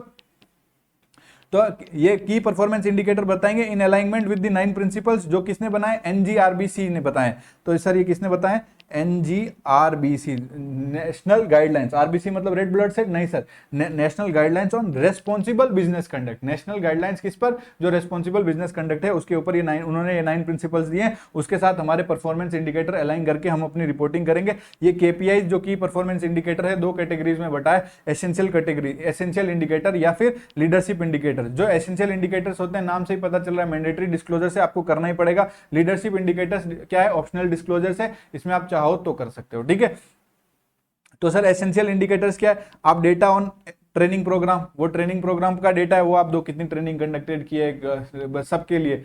और environmental data on energy, emission, जो एमिशन से वाटर, वेस्ट मैनेजमेंट, इन सब का डेटा दो, ये आपको मैंडेटरी डिस्क्लोज करना पड़ेगा। लीडरशिप में क्या है सर? आपको लाइफ साइकिल असेसमेंट के बारे में डिस्कस करना पड़ेगा। लाइफ साइकिल असेसमेंट मतलब जब तक वो कंपनी प्रोडक्ट और सर्विस बना रही है, उसका अगर जो इम्पैक्ट हुआ है सोसाइटी पे, मतलब उसका जो एनवायरमेंट पे इम्पैक्ट होता है, उसका सिस्टमेटिक एनालिसिस को बोलते हैं लाइफ साइकिल असेसमेंट। तो ये क्या है? लाइफ साइकिल असेसमेंट में बताओ, कोई कंफ्लिक्ट हुई तो डिटेल ऑफ कॉन्फ्लिक्ट मैनेजमेंट बताओ, एनर्जी का कंजम्पशन के बारे में बताओ, या सप्लाई चेन मैनेजमेंट के बारे में आप बताओ। तो ये लीडरशिप इंडिकेटर से और एसेंशियल इंडिकेटर से, इधर आपको भी ज्यादा समझ में आएगा। ये BRSR टाटा पावर की रिपोर्टिंग थी, जो क्लास में बताया था मैंने। जनरल डिस्क्लोजर्स करेंगे, उसके बाद में ऑपरेशंस के बारे में बताया, मार्केट के बारे में बताया, होल्डिंग और उसके रिलेशनशिप के बारे में बताया, ठीक था। सेक्शन बी कौन सा था सर? सेक्शन बी क्या है? मैनेजमेंट और प्रोसेस डिस्क्लोजर्स है। क्या है sir? Management and process disclosures. इसमें क्या करते हैं, एक पॉलिसी मैनेजमेंट प्रोसेस होता है और दूसरा क्या होता है, गवर्नेंस लीडरशिप ओवरसाइट होता है। इसमें क्वेश्चन होता है, ये प्लांट 1, प्लांट 2, प्लांट 3, प्लांट 4 है, इसके ऊपर सारा डिस्क्लोजर्स होता है, ज्यादा अंदर नहीं जाना। और सेक्शन सी में प्रिंसिपल वाइज परफॉर्मेंस डिस्क्लोजर है। सारा प्रिंसिपल अपना पहला क्या, एथिक्स, ट्रांसपेरेंसी, अकाउंटेबिलिटी है, तो सर ये पहला प्रिंसिपल, उसमें एसेंशियल इंडिकेटर्स जाते हैं और लीडिंग इंडिकेटर्स। एसेंशियल इंडिकेटर्स के ऊपर ये डेटा गया कि भैया ट्रेनिंग कितनी कंडक्ट की, देख लो ना, total number of training conduct की है, जो सारा अपन वहां पढ़ रहे हैं, फाइन्स, पेनल्टी, कोई एंटी ब्राइबरी का, करप्शन का पॉलिसी है क्या, तो ये सारे detail of complaints with regard to the conflict of interest, इन सब चीजों पर रिपोर्टिंग होगी, ठीक है। तो ये अपना वेरी इंपॉर्टेंट रिपोर्टिंग याद रखना। सेक्शन ए में जनरल डिस्क्लोजर्स करेंगे, कंपनी के बारे में बताएंगे, services, operation, employ related information, रिश्ता जो सब्सिडरी एसोसिएट होल्डिंग के साथ, जो होल्डिंग का है, relationship with holding subsidiary and associate. और उसके बाद में मैनेजमेंट प्रोसेस डिस्क्लोजर्स करने पड़ेंगे, जिसमें question related to policy and management process के बारे में बताएंगे। और दूसरा गवर्नेंस, लीडरशिप और ओवरसाइट्स के इसके क्वेश्चन होंगे, उस क्वेश्चन को प्लांट वाइज जैसे अपन ने देखा वैसे डिस्क्लोजर्स करते हैं। और प्रिंसिपल वाइज जो प्रिंसिपल 9 उसके हिसाब से आपको अपने परफॉर्मेंस डिस्क्लोज करनी है। तो प्रिंसिपल वाइज परफॉर्मेंस डिस्क्लोज करने 2 KPIs, मतलब 2 कैटेगरी में केपीआई को बांट दिया, एसेंशियल इंडिकेटर और leadership indicators. Essential indicator mandatory होते हैं, लीडरशिप इंडिकेटर ऑप्शनल होते हैं। Essential indicator sir training programme जो आपने कंडक्ट किए, इन्वायरमेंटल का डेटा ऑन एनर्जी, जो आपने एनर्जी यूज किए, emission, water, waste management etcetera. और लीडरशिप इंडिकेटर्स में आपको बताना पड़ेगा life cycle assessment, detail of conflict management, supply chain के बारे में बताना पड़ेगा, और एनर्जी कंजम्पशन के बारे में बताना पड़ेगा। तो सर ऑडिटर इस पे एश्योरेंस कैसे देगा? BRSR पे, मतलब तो उसको रिव्यू करना पड़ेगा या ऑडिट करना पड़ेगा, कुछ तो करना पड़ेगा। तो प्रिलिमिनरी रिव्यू करेगा, जो ESG रिपोर्ट है, जो ESG रिपोर्ट है उसका प्रिलिमिनरी रिव्यू करेगा। इसको इधर देखो, क्या करेगा? प्रिलिमिनरी रिव्यू कर लेगा, जो रिपोर्ट है और पैरामीटर्स है उसका क्या करेगा? प्रिलिमिनरी रिव्यू करेगा। प्री रिव्यू कर लिया, लेकिन ऑन साइट वेरिफिकेशन करेगा, ऑन साइट असेसमेंट करेगा उस चीज का। वो जाके ऑन साइट असेसमेंट जब करेगा तो आप याद रखना, जो आपकी फाइंडिंग्स आए हैं उसको भी आपको सबमिट करना है। जो सबमिशन ऑफ फाइंडिंग ऑफ 2, मतलब जो आपने ऑन साइट असेसमेंट किया उसको आप क्या करोगे, उसकी फाइंडिंग्स को भी आप सबमिशन करोगे और डॉक्यूमेंट रिव्यू करोगे। सर सिंपल सा बात है। क्वेश्चन पूरा, आप कैसे एश्योरेंस प्रोवाइड करोगे, उसका मेथड क्या है? मेथड क्या है भाई? सिंपल सा, वहां जाके रिव्यू करूंगा, जो ESG रिपोर्ट है पैरामीटर से, ऑन साइट असेसमेंट करूंगा, verification, on site assessment, verification of ESG report, on site जाके वहां पे कर लिया। उसके बाद में देखो ऑन साइट वाले का जो वेरिफिकेशन किया है ना, तो सबमिशन जो फाइंडिंग मिली होगी उसका पॉइंट नंबर 5 देखो, submission of finding of on site assessment and documentation review, वो करूंगा। फिर तो देखो मैंने प्रिलिमिनरी रिव्यू भी कर लिया और ऑन साइट असेसमेंट भी कर लिया, तो मैं इशू करूंगा असेसमेंट रिपोर्ट और असेसमेंट स्टेटमेंट। उसके बाद में मैं रिव्यू करूंगा क्या, जो रेस्पॉन्स और क्लेरिफिकेशन मिले अपने को फाइंडिंग्स पे, वो रेस्पॉन्स और क्लेरिफिकेशन ऑन दी फाइंडिंग मिले उसको भी रिव्यू करूंगा। भाई मैनेजमेंट ने जो रेस्पॉन्स दिए होंगे और अपना क्लेरिफिकेशन दिया होगा, जो मैंने उनको फाइंडिंग बताई थी, उसको भी मैं रिव्यू करूंगा। और सब लास्ट में अपन को क्या करना है, प्रिपेयर करना है अपना असेसमेंट या वेरिफिकेशन रिपोर्ट, इंक्लूडिंग क्या फाइनल रिजल्ट है, किस चीज का असेसमेंट या रिकमेंडेशन का। तो ये सारी मेथोडोलॉजी है to provide assurance on BRSR। Preliminary review कर लेंगे ESG रिपोर्ट्स पर, पैरामीटर्स पर, ऑन साइट असेसमेंट करना है अपने को, वेरिफिकेशन करना है किसका, ESG रिपोर्ट का। अगर ऑन साइट असेसमेंट, आप ऑन साइट जाके असेसमेंट कर रहे हो तो अपना ऑन साइट असेसमेंट का भी आप फाइंडिंग क्या करो, सबमिट कर दो। आपने प्रिलिमिनरी रिव्यू कर लिया, ऑन साइट असेसमेंट कर लिया, असेसमेंट रिपोर्ट दे दो, असेसमेंट स्टेटमेंट दे दो। उसके बाद में आपको वो लोग असेसमेंट करके आपने अपनी रिपोर्ट दे दी, आपने असेसमेंट रिपोर्ट दे दी, तो आपको वो लोग कुछ अपना क्लेरिफिकेशन भी देंगे ना, जो फाइंडिंग्स आपने निकाले आपको रेस्पॉन्स भी देंगे, उसको भी आपको रिव्यू करना पड़ेगा। उसके बाद में आपको क्या करना है, फाइनल में जो प्रिपेयर कर लेना अपना असेसमेंट या वेरिफिकेशन रिपोर्ट, जिसमें आप इंक्लूड कर लेना फाइनल रिजल्ट्स ऑफ असेसमेंट या असेसमेंट रिपोर्ट का, या फिर कोई रिकमेंडेशन है, सबको इंक्लूड करके फाइनल रिपोर्ट जाएगी। बस बात इतनी है। ऑडिटर का रोल बताओ सर। जब ऑडिटर का क्या रोल होगा, जब वो कंसीडर करने climate related risk in financial statement audit. भैया फाइनेंशियल स्टेटमेंट ऑडिट हो रही है तो अब क्लाइमेट रिस्क की भी बात होगी सर। तो ऑडिटर का क्या रोल होगा, क्लाइमेट रिलेटेड रिस्क है उसके रिलेशन में फाइनेंशियल ऑडिट, तो अपन फाइनेंशियल ऑडिट कर रहे हैं। ऑडिटर का रोल क्या है, role of auditor in considering, वो क्या करेगा, कंसीडर करेगा क्लाइमेट रिलेटेड रिस्क, कंसीडर करेगा क्लाइमेट रिलेटेड रिस्क जब वो ऑडिट करने गया फाइनेंशियल स्टेटमेंट का ऑडिट। तो भैया वो अपना ज्ञान गाएगा, क्लाइमेट रिस्क हो चाहे कोई सा भी रिस्क हो, वो तो सीधा बोलेगा मेरा प्राइमरी ऑब्जेक्टिव बस सिंपल है। ये प्राइमरी ऑब्जेक्टिव बच्चों आपको ऐसे 200 में पढ़ा है, मेरी स्पीड को मैच करना। ऑब्टेन करेंगे रीजनेबल एश्योरेंस की ये जो फाइनेंशियल स्टेटमेंट है free from material miss statement है, चाहे एरर से हो चाहे फ्रॉड से हो। ठीक है सर, ये इसका प्राइमरी ऑब्जेक्टिव है। अंडरस्टैंडिंग एंटिटी लेना होता है उसको, और रिस्क की भी अंडरस्टैंडिंग लेना होता है, तो उसमें कंसीडर कर लेगा क्लाइमेट रिलेटेड रिस्क भी, कौन सी बड़ी बात है।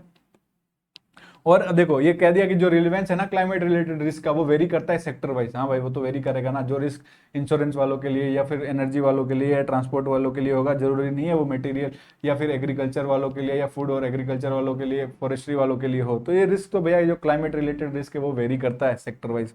फोकस करना क्लाइमेट चेंज पे। अब देखो ऑडिटर तो ऑडिट करेगा, क्यों करेगा सर, ऑडिट तो फाइनेंशियल स्टेटमेंट के ऑडिट करने गया। उसको सर उसका क्वेश्चन क्या बोला है सर, वो क्या कंसीडर कर, रोल क्या है ऑडिटर का, जब उसको कंसीडर करना पड़ेगा climate related risk financial statement audit में। अपना गा दिया कि मेरा प्राइमरी ऑब्जेक्टिव तो ये है, और मैं देख लूंगा जब मैं अंडरस्टैंडिंग एंटिटी की लूंगा तो मैं इसको भी वही क्लाइमेट रिलेटेड रिस्क को भी कंसीडर कर लूंगा। अब देखो इंक्रीज डिमांड हो गई है इन्वेस्टर्स द्वारा और स्टेक होल्डर्स द्वारा कि इंफॉर्मेशन प्रोवाइड की जाए कि क्लाइमेट रिलेटेड रिस्क कैसे एड्रेस हो रहे हैं ऑडिट में। आजकल लोग मांग रहे हैं, इन्वेस्टर्स मांग रहे हैं कि क्लाइमेट रिलेटेड रिस्क जो थे आपने फाइनेंशियल स्टेटमेंट्स की ऑडिट करते समय क्या आपने उसको कैसे एड्रेस किया, कैसे आपने देखा कि वो सब भी ठीक है। तो प्रेशर हो रहा है ट्रांसपेरेंसी का, डिस्क्लोजर्स करने पड़ेंगे। तो और ऑडिटर क्या करेगा, जो एप्लीकेबल ऑडिटिंग स्टैंडर्ड्स है वो सब क्या करेगा, वो फॉलो करेगा। ऑडिटर की रिपोर्ट में क्या करेगा सर, वो देखो अपने ऑडिट ओपिनियन के अलावा अगर उसको कोई की ऑडिट मैटर लगता है, मतलब जब उसको कोई ऐसा मैटर लगा जो most of the significance in the audit था और उसने कैसे उसको एड्रेस किया वो भी बता देगा। यूएमपी पैरा में अगर उसको लगता है कुछ डिस्क्लोज करना है तो यूएमपी पैरा में बता देगा, जो फंडामेंटल टू क्या है टू यूजर अंडरस्टैंडिंग ऑफ किस चीज की, फाइनेंशियल स्टेटमेंट की। अगर 700 सीरीज का यूएमपी पैरा और 701 नहीं आता ना तो आप मेरे दुश्मनों का समझ बता रहा हूँ। 700 सीरीज पूरी आनी चाहिए भाई साहब, ये हम सीए हैं तो हमको आनी चाहिए, सिंपल सी बात पूरी। एग्जाम पर्पज से नहीं, ये तो हमारे 24 घंटे दिमाग में होना चाहिए कि यूएमपी कब डालेंगे, की ऑडिट मैटर कब डालेंगे। यार ऑडिटर हैं अपन, तो ये सब पढ़ाया हुआ है मैंने, रिवीजन भी है, फुल फ्लेज क्लासेस भी है इसकी, चाहिए तो आपको 705 की तो वहीं पे मिल जाएगी। तो आपको पता होना चाहिए कि भाई साहब आपको यूएमपी पैरा कब जाएगा, की ऑडिट मैटर्स कब जाएगा। तो ऑडिट रिपोर्टिंग करेंगे बेसिकली वही क्या है, रिलेवेंट क्लाइमेट रिलेटेड इन्फॉर्मेशन। अब देखो कोई क्लाइमेट रिलेटेड इन्फॉर्मेशन है तो वो अप्रोप्रिएटली डिस्क्लोज हो जानी चाहिए। और तो ऑडिटर क्या देखेगा कि भैया कोई भी क्लाइमेट रिलेटेड इन्फॉर्मेशन है, एंटिटी इंश्योर करेगी कि एंटिटी ने उसको अप्रोप्रिएटली डिस्क्लोज किया है क्लाइमेट रिलेटेड इन्फॉर्मेशन को फाइनेंशियल स्टेटमेंट में एज पर एप्लीकेबल एफआरए, मतलब इंडियन अकाउंटिंग स्टैंडर्ड या अकाउंटिंग स्टैंडर्ड। और कंसिस्टेंसी चेक कर लेगा जो इन्फॉर्मेशन आपकी है क्लाइमेट रिलेटेड इन्फॉर्मेशन है तो, या फिर वो कोई अदर डॉक्यूमेंट्स में इन्फॉर्मेशन गई है तो ये सारी इन्फॉर्मेशन मतलब अदर इन्फॉर्मेशन में ऐसे 720 या इंटरनेशनल स्टैंडर्ड ऑन ऑडिटिंग 720 वो क्या कहता है कि आपको कंसिस्टेंसी चेक करनी चाहिए, कंसिस्टेंट होना चाहिए जो अदर इन्फॉर्मेशन है। अदर इन्फॉर्मेशन जो भी आप दे रहे हो वो फाइनेंशियल स्टेटमेंट के साथ क्या होनी चाहिए सर, कंसिस्टेंट होनी चाहिए। तो ये रोल, अभी रोल में बता दूं, ऐसे पॉइंट बना के आपके बुक में दिए नहीं है, बस पैरा दिया है, मैंने पैरा में से पॉइंट निकाल लिए आपको याद रखने के लिए। तो सर आपको प्राइमरी ऑब्जेक्टिव क्या है, आप अंडरस्टैंड कर लेना एंटिटी को, उसमें कंसिडर कर लेना क्लाइमेट रिलेटेड रिस्क को, फोकस क्लाइमेट चेंज पर हो रहा है, इन्वेस्टर्स और ये सब मांग रहे हैं आजकल। ऑडिट रिपोर्ट में आप तो कम्युनिकेशन करोगे की ऑडिट मैटर्स क्या होते हैं, ईओएमपी पैरा भी डाल सकते हैं, रिलेवेंट क्लाइमेट रिलेटेड इन्फॉर्मेशन सही से डिस्क्लोज हुआ है, अप्रोप्रिएटली डिस्क्लोज हुआ है फाइनेंशियल स्टेटमेंट में एज पर एप्लीकेबल एफआरएफ देख लेना, और कंसिस्टेंसी चेक एज पर ऐसे 720। तो अगर ये पॉइंट अगर आपको नहीं समझ में आया 720 वाला और ये दोनों ऑडिट रिपोर्ट वाला नहीं आया तो आपको 700 नहीं आता है, ठीक है। तो अब आप एक बार ये देखो, अब अपन करेंगे, एक सेकंड में पानी पी लेता हूं और फिर अपन करेंगे लास्ट वाला पेज।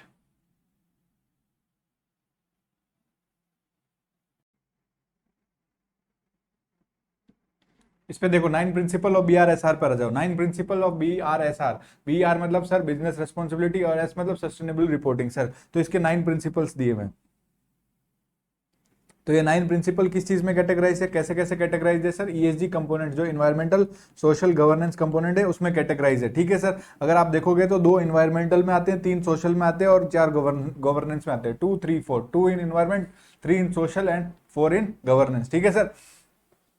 ये सारे के सारे इंटरलिंक्ड है एक दूसरे से, कोई दिक्कत नहीं। तो सर प्रिंसिपल 1 से लेके प्रिंसिपल 9 आपको कैसे याद रहेंगे, ये देखो सर। आपको ईट करना, ईट मतलब safe and sustainable goods and services खाओ, eat safe and sustainable goods and services. उसके बाद में सर आप अकेले अकेले खा रहे हो नहीं, इंप्लॉइज को भी खिलाओ तो उनका भी वेलबींग प्रमोट होगा, तो प्रमोट करो वेलबींग ऑफ द इंप्लॉइज, ठीक है सर। आप प्रमोट करो वेलबींग ऑफ द इंप्लॉइज। उसके बाद में सर बाकियों का क्या, बाकी बोलेंगे हमारा क्या सर, बाकियों का क्या, तो सर दूसरे स्टेक होल्डर से उनका भी इंटरेस्ट प्रमोट करना है ना आपको, तो उसको रिस्पेक्ट करो, रेस्पेक्ट करो स्टेक होल्डर्स का इंटरेस्ट और रेस्पॉन्सिवनेस रखो।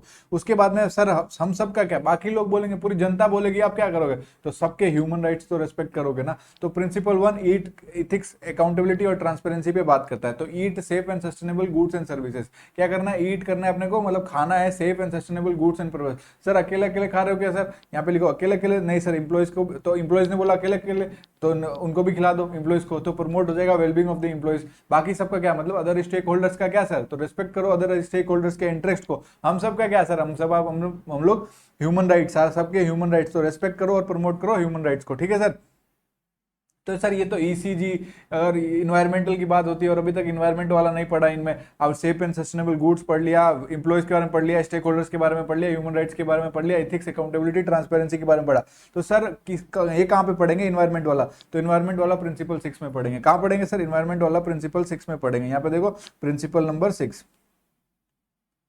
Protection and restoration of environment. क्या है, प्रोटेक्शन और रिस्टोरेशन ऑफ इन्वायरमेंट। ये कैसे करेंगे सर, ये कैसे करेंगे, अगर आपको प्रोटेक्शन और इन्वायरमेंटल पॉलिसी कैसे करेंगे, इन्फ्लुएंस करना पब्लिक या रेगुलेटरी पॉलिसीज को, इन्फ्लुएंस करो पब्लिक या रेगुलेटरी पॉलिसीज को। अगर आप पूछेंगे सर इन्वायरमेंटल वाला कौन से प्रिंसिपल में, तो बोलना प्रिंसिपल नंबर 6 पे आता है, protection and restoration of environment. उसके बाद में ये कैसे करेंगे सर, इन्फ्लुएंस करेंगे पब्लिक को और रेगुलेटरी पॉलिसीज को भी इन्फ्लुएंस करेंगे। तो इससे दो फायदे होंगे, एक तो प्रमोट होगा इंक्लूसिव ग्रोथ, क्या होगा, इंक्लूसिव ग्रोथ और इक्विटेबल डेवलपमेंट होगा, प्रमोट होगा इंक्लूसिव ग्रोथ और इक्विटेबल डेवलपमेंट होगा। और लास्ट वाला प्रिंसिपल प्रोवाइड होंगे वैल्यू टू दी कंज्यूमर्स। इसको कैसे याद रखना है सर, एबीसीडी वगैरह कुछ मत करना इसमें। ईट सेफ एंड सस्टेनेबल, ईट से एथिक्स अकाउंटेबिलिटी ट्रांसपेरेंसी पहला, safe and sustainable goods and services. Sir अकेले अकेले ईटिंग मतलब अकेले अकेले खा रहे हो, एम्प्लॉइज को भी खिलाएंगे, मतलब उनका भी वेलबींग प्रमोट कर देंगे, उनको भी बोलेंगे ये लो गुड्स एंड सर्विसेज खाओ। बाकी वाले स्टेक होल्डर्स बोलेंगे हमारा क्या सर, तो अदर स्टेक होल्डर्स का इंटरेस्ट अपने को क्या करना है सर, उसका रिस्पेक्ट करना है। उसके बाद में बाकी सब बोलेंगे, पूरी जनता बोलेगी, मतलब प्रमोट करो ह्यूमन राइट्स को, रेस्पेक्ट करो और प्रमोट करो ह्यूमन राइट्स को, ठीक है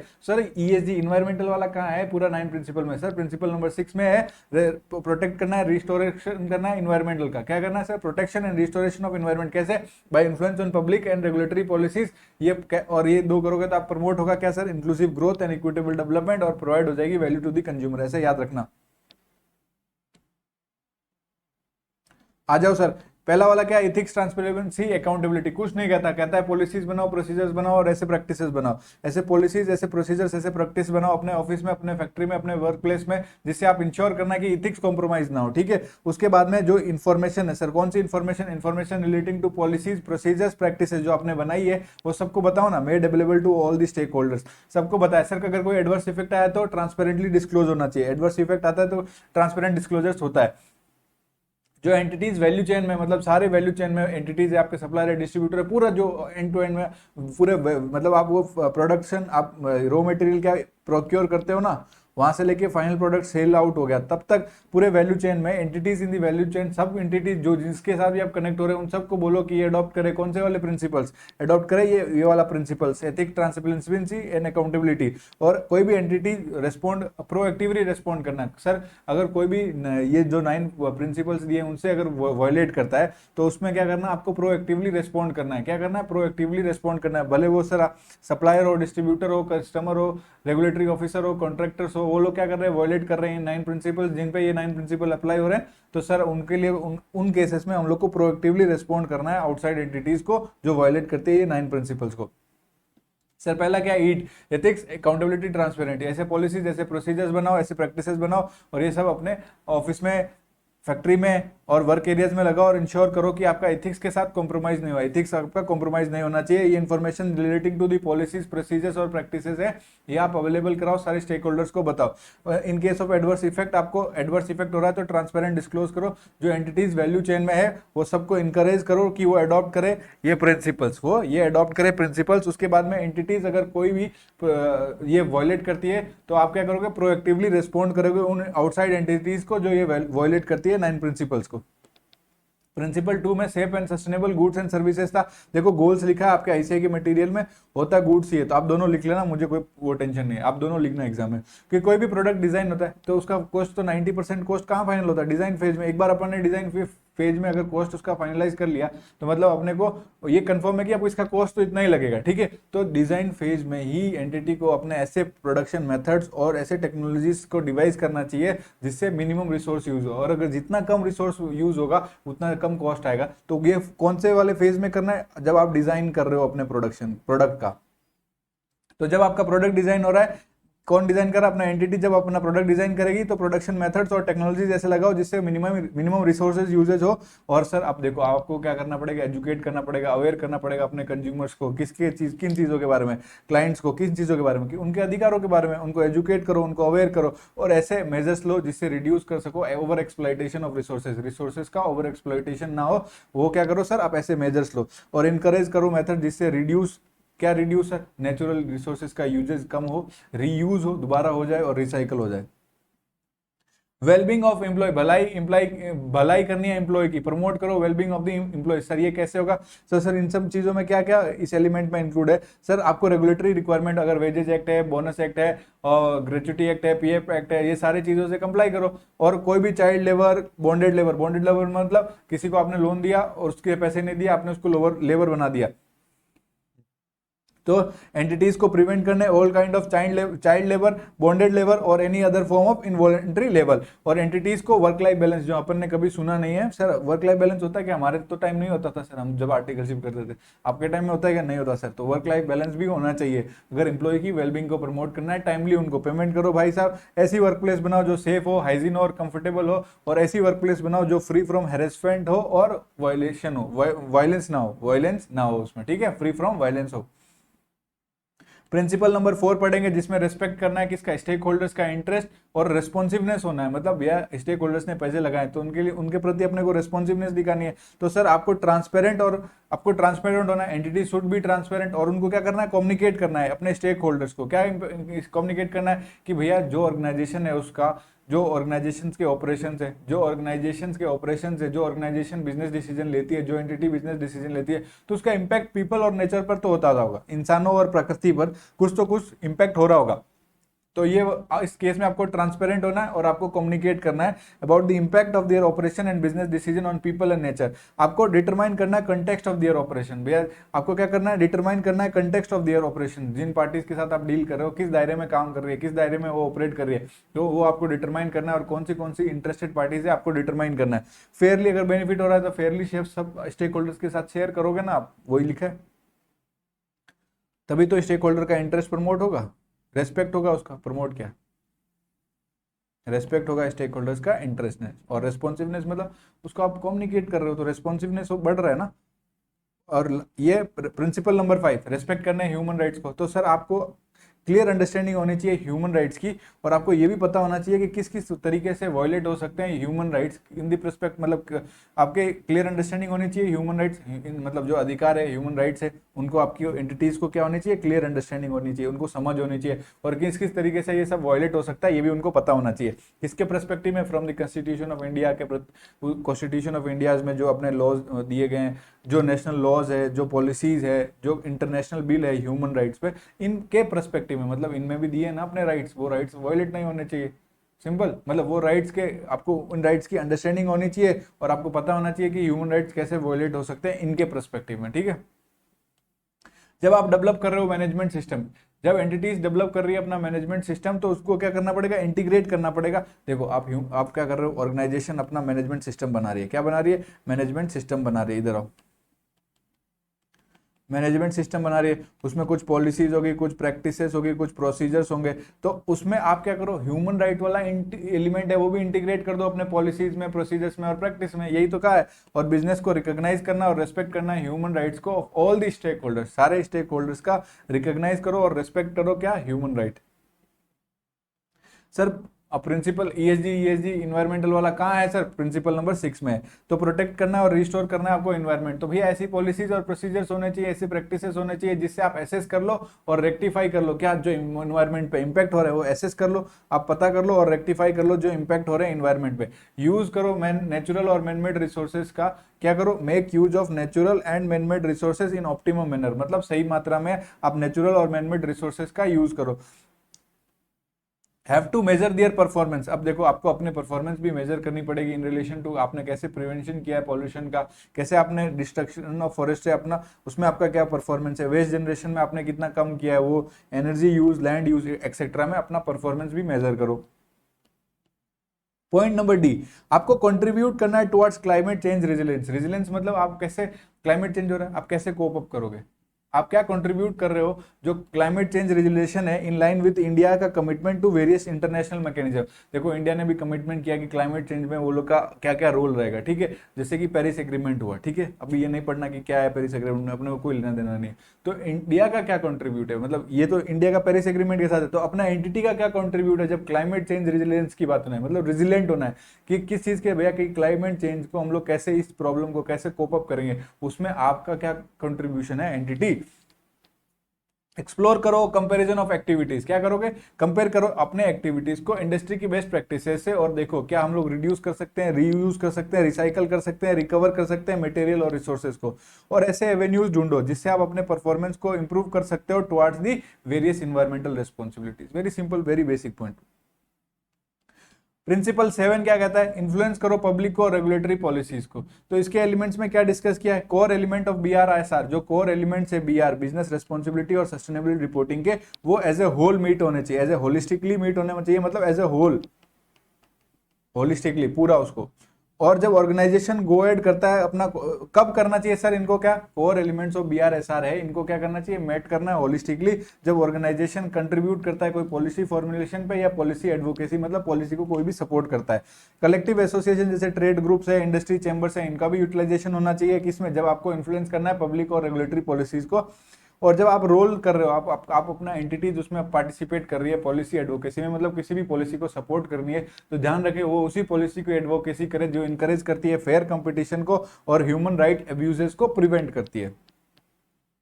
सर प्रिंसिपल 8, प्रमोट करना है इंक्लूसिव ग्रोथ। क्या करना है, प्रमोट करना है इंक्लूसिव ग्रोथ, मतलब सबको साथ में लेके इंक्लूड करना है, और इक्विटेबल मतलब बराबरी से डेवलपमेंट हो। तो इसमें आपको सर क्या करना है, इधर देखो पॉइंट नंबर सी पे जियो लिख दो, CSR लिख दो, उसके बाद में डिस्प्लेसमेंट नहीं होगा, इंटेलेक्चुअल प्रॉपर्टी को, डिस्प्लेसमेंट रीलोकेशन को, इंटेलेक्चुअल प्रॉपर्टी और ट्रेडिशनल नॉलेज को सर्कल कर दो, आइडेंटिफाई, इसमें तो कुछ मत करो, जो रेड है वो ये। तो सर सुनो, बात है सी और डी की पॉइंट की। अगर देखो सी आपको क्या करना है, प्रमोट करना है इंक्लूसिव ग्रोथ और इक्विटेबल डेवलपमेंट, तो सर आपको एंटिटीज को ऐसे एफर्ट्स लगाने हैं जिससे वो क्रिएटिव प्रोडक्ट्स, मतलब जैसे जियो ने क्या टेक्नोलॉजी लाया, ऐसा टेक्नोलॉजी लाया जो पूरे इंडिया में उन्होंने इंटरनेट को बहुत कम प्राइस पे कर दिया, तो इससे क्या हुआ सर, मार्जिनलाइज ग्रुप भी जो था उनको भी हेल्प मिली। तो ऐसे एफर्ट्स बनाओ to bring up creative products, technologies and business concern that will help the marginalise communities. उसके बाद में जियो क्या करता है सर, CSR करता है। तो जब आप डिजाइन कर रहे हो अपने CSR एक्टिविटीज, तो आप लोकल की नीड्स देखो, रीजनल्स की डेवलपमेंट प्रायोरिटी देखो। सर आपको बनानी है वहां पे रोड, आपको कह रहा है कि मैं रोड बना के दे दूंगा, भाई उनको पानी की कमी है, उनकी नीड्स तो देखो, उनको क्या उनकी प्रायोरिटी है वो देखो, और हेल्प करो मार्जिनलाइज ग्रुप या कम्युनिटीज को। फिर देखो जियो है, CSR करता है, पर सर जियो ने इतने टावर्स लगाए, इतना कुछ डेवलपमेंट करता है, पर ये किसी का डिस्प्लेसमेंट नहीं करता, किसी लोगों को उनकी जगह खाली नहीं करवाता, उनको रिलोकेशन नहीं कराता। तो एंटिटीज को नहीं करवाना चाहिए इंड्यूस डिस्प्लेसमेंट और रिलोकेशन ऑफ द कम्युनिटीज, ऐसा नहीं होना चाहिए। अनअवॉइडेबल केस में अगर आपको करवाना पड़ जाए डिस्प्लेसमेंट या रिलोकेशन, तो क्या कैसा होना चाहिए, इन्फॉर्म्ड नेगोशिएशन करो, बैठ के पार्टिसिपेट करो, म्यूचुअली एग्री करके करो, और फेयर कंपनसेशन दे देना अफेक्टेड लोगों को। इंटेलेक्चुअल प्रॉपर्टी है सर इनके पास, जियो के पास कुछ तो इंटेलेक्चुअल प्रॉपर्टी है, ट्रेडिशनल नॉलेज है, धीरू भाई अंबानी इनको ज्ञान दे रहे हैं, मतलब जो पहले से ज्ञान देके गए हैं, तो इनका ट्रेडिशनल नॉलेज है, इंटेलेक्चुअल प्रॉपर्टी है, तो वो सब क्या है, उनको जो डिजर्व रिस्पेक्ट है उस चीज को डिजर्व रिस्पेक्ट ऑर्गेनाइजेशन को देना चाहिए, और जो भी बेनिफिट मिले वो इक्विटिवली शेयर्ड होना चाहिए। तो shared the benefit derive from their knowledge are shared equitably. तो जियो CSR करता है, रिलोकेशन और इंड्यूस डिस्प्लेसमेंट नहीं करता है सर, और अगर वो उनका कोई IP है और कोई उनका ट्रेडिशनल नॉलेज है तो ये उसको डिजर्व रिस्पेक्ट देता है। तो इससे इसका इंक्लूसिव ग्रोथ होता है और इक्विटेबल डेवलपमेंट होता रहता है। और अगर इनके पास ऐसा सिस्टम भी है सर, क्या सिस्टम है कि ये आइडेंटिफाई करता है और एड्रेस करता है इंपैक्ट ऑफ दियर एक्टिविटीज, वो कंटिन्यूसली आइडेंटिफाई करते रहता है और एड्रेस कर लेता है इंपैक्ट को जो उसके एक्टिविटीज द्वारा हुआ है। कहाँ पे sir, social cultural economic aspects पे हुआ है, सोशल कल्चर और इकोनॉमिक एस्पेक्ट्स ऑफ पीपल पे अगर कोई इंपैक्ट हुआ है तो वो क्या करता है, ऑर्गेनाइजेशन के पास उसके पास ऐसा सिस्टम होना चाहिए जिससे वो आइडेंटिफाई करे और एड्रेस करे इंपैक्ट्स ऑफ दियर एक्टिविटीज, जो उनकी एक्टिविटीज है। और इसमें क्या है सर, अगर कौन से इश्यूज पर बात होती है, लैंड एक्विजिशन हुआ है या फिर कुछ कंस्ट्रक्शन हुआ है, तो इन सारे इश्यूज पर होता है। और आप रिव्यू और मेजर करते रहो क्या, रिव्यू मेजर और ट्रैक करते रहो एडवर्स इंपैक्ट अगर आपकी कोई एक्टिविटीज का सोसाइटी या एनवायरमेंट पे हो रहा है। तो प्रमोट करना है इंक्लूसिव, मतलब सबको साथ में लेके ग्रोथ करना है, इक्विटेबल डेवलपमेंट, बराबरी के हिसाब से डेवलपमेंट करना है। तो सर हमने पढ़ा कि जियो क्या करता है, ऐसे एफर्ट्स बनाता है, नए प्रोडक्ट्स, नए टेक्नोलॉजीज, और क्या करता है सर, ऐसे नए प्रोडक्ट्स लेके आता है जिससे क्या हो, मार्जिनल कम्युनिटीज तक को भी हेल्प मिलती है। सीएसआर करता है, और जब सीएसआर करता है तो ये क्या करता है सर, ये रिव्यू करता है किसकी नीड्स को, लोकल, इसको रब कर देता हूं मैं, लोकल और रीजनल की जो प्रायोरिटीज है ना, डेवलपमेंट प्रायोरिटीज, जिससे हेल्प हो जाए मार्जिनल कम्युनिटीज की, तो वो उसको भी क्या करता है सर, उसको भी वो रिव्यू करता है। डिस्प्लेसमेंट करता नहीं है, रिलोकेशन करता नहीं है, और अगर करता भी है तो सर अगर अनअवॉइडेबल केस में म्यूचुअली एग्री करता है, पार्टिसिपेट होता है, इन्फॉर्म डिसीजन होता है, फेयरली कंपनसेशन प्रोवाइड करता है। और जो भी इंटेलेक्चुअल प्रॉपर्टी का ज्ञान है sir, all form of intellectual property and traditional knowledge, all form of intellectual property and traditional knowledge, ये उसको डिजर्व रिस्पेक्ट देता है। और ये बेनिफिट जो भी डिराइव होता है वो इस नॉलेज से वो इक्विटेबली शेयर करता है, कंटिन्यूअसली आइडेंटिफाई करते रहता है, एड्रेस करता है जो इम्पैक्ट सोशल पे, कल्चरल पे और या फिर economic aspect of the people पर होता है, रिव्यू करता है, मेजर करता है, ट्रैक अगर कोई एडवर्स इंपैक्ट होता है सोसाइटी पे या फिर एनवायरनमेंट पे। Last principle, principle number 9, provide कर देगा value to the consumer in a responsible manner. सुनो, वैल्यू देता है कंज्यूमर्स को। एग्जाम्पल क्या था सर, मोबाइल। तो आपको ऐसे एफर्ट्स करने हैं कि फॉर एग्जांपल आपका मोबाइल का कंपनी है, उसका कोई नेगेटिव इंपैक्ट है, किसका, कंज्यूमर्स पे भी हो सकता है, आपके प्रोडक्ट्स का, आपके सर्विसेज का, कोई भी कंज्यूमर्स पे, नेचुरल एनवायरनमेंट पे या सोसाइटी पे एडवर्स इंपैक्ट है, नेगेटिव इंपैक्ट है, तो आपको रिड्यूस करना है और एक्यूरेटली क्या करना है, आपको ट्रांसपेरेंटली और एक्यूरेटली डिस्क्लोज करना है कि ये मेरे प्रोडक्ट से एडवर्स इंपैक्ट हो सकता है, किस पे, यूजर्स पे, सोसाइटी पर, बायोडाइवर्सिटी पर। मोबाइल से अगर आप कंपनी है तो आपके पास डेटा होगा, तो आपको सबका डेटा क्या है, उसका राइट ऑफ प्राइवेसी का जो कस्टमर का है वो आपको मेंटेन करना पड़ेगा। ऐसी एडवर्टाइजिंग, जब आप एडवर्टाइजिंग कर रहे हो, इंश्योर करना कोई मिसलीडिंग या कंफ्यूजिंग इन्फॉर्मेशन ऐसी नहीं एक्सपोज होनी चाहिए कस्टमर्स को। Transparent and accessible grievance redressal, मतलब आपकी कोई अगर कोई आपके पास दुख दर्द लेके आता है तो आपके पास उसका ग्रीवेंस रिड्रेसल का सिस्टम होना चाहिए, और फीडबैक मैनेजमेंट का भी सिस्टम आपके पास होना चाहिए। अगर आप उस कंपनी में हो जिसपे आप क्या करते हो सर, एसेंशियल गुड्स देते हो, जब प्रोवाइड कर रहे हो एसेंशियल गुड्स या कोई एसेंशियल सर्विसेज, मतलब डॉक्टर वाला काम, तो यूनिवर्सल एक्सेस होना चाहिए, उसमें कोई भी भेदभाव नहीं होना चाहिए, और रिस्पॉन्सिबल मैनर में ये करना चाहिए। ये आपके 9 प्रिंसिपल खत्म। एश्योरेंस इन बीआरएसआर, मतलब सेबी के टॉप 1000 लिस्टेड एंटिटीज को कंप्लाई करना है, बाकी भी जो बची कंपनी है, रिमेनिंग लिस्टेड कंपनीज, उनको भी कंप्लाई करना पड़ेगा वेरी सुन, जब ये लोग नोटिफाई करेंगे, ठीक है। ये बीआरएसआर इंडिया में एक सिंगल मीन यूज होने वाला है। सिंगल मीन मतलब एक ही रास्ता, एक ही तरीके से ये यूज होने वाला है, जिसके ऊपर हम लोग डिस्क्लोज करेंगे सस्टेनेबिलिटी रिलेटेड इन्फॉर्मेशन इंडिया में। उसी के हिसाब से स्टेक होल्डर्स क्या करेंगे या और इन्वेस्टर्स क्या करेंगे, अपना रिव्यू करेंगे और इंडस्ट्रियल एनालिसिस करेंगे। आईसीआई का क्या योगदान है सर, इसने एसएसएई बना दिया सर, एसएसएई क्या बना दिया, मतलब स्टैंडर्ड बना दिया किस पे, सस्टेनेबिलिटी एश्योरेंस पर, इंगेजमेंट पर। अगर आप सस्टेनेबिलिटी एश्योरेंस इंगेजमेंट करते हो तो उन्होंने एसएसएई बना दिया, जो 3000 और 3410 है। 3000 कौन सा है sir, assurance engagement on sustainability information है। 3004 है assurance engagement on green house gas statements, ठीक है। तो ये दो इन्होंने आईसीआई ने बना दिए स्टैंडर्ड, ठीक है। जो स्टैंडर्ड किस चीज पे है सर, ये सस्टेनेबिलिटी के स्टैंडर्ड है, standard on sustainability and assurance engagement, ठीक है। आपका ये चैप्टर कंप्लीट हो गया मेरी तरफ से।